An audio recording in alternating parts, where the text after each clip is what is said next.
Париж электр самокаттары, сегвейлер, монодөңгелектер және электр скейтбордтар сияқты моторлы жеке көлік құралдарын пайдалануға қатысты бақылауды күшейтіп жатыр. Бұл шара осы көлік құралдарының қатысуымен болатын жол көлік оқиғалары Франция астанасында күрт көбейгеннен кейін қабылданып отыр.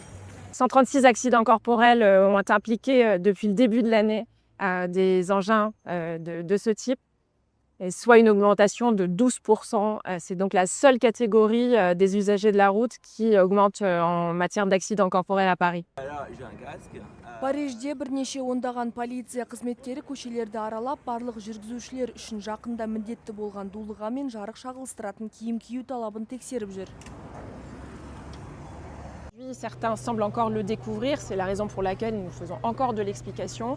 Pour autant, les usagers réagissent de manière assez disparate. Certains le comprennent très bien, d'ailleurs certains portent déjà ce casque et ce gilet réfléchissant parce qu'ils ont bien intégré qu'il s'agissait de leur sécurité.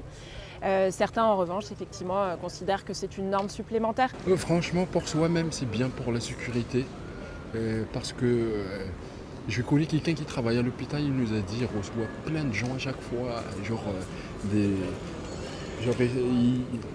ils ont du fracassé et tout, genre dans l'écran parfois. Il y en a même maintenant qui sont en fauteuil roulant et tout.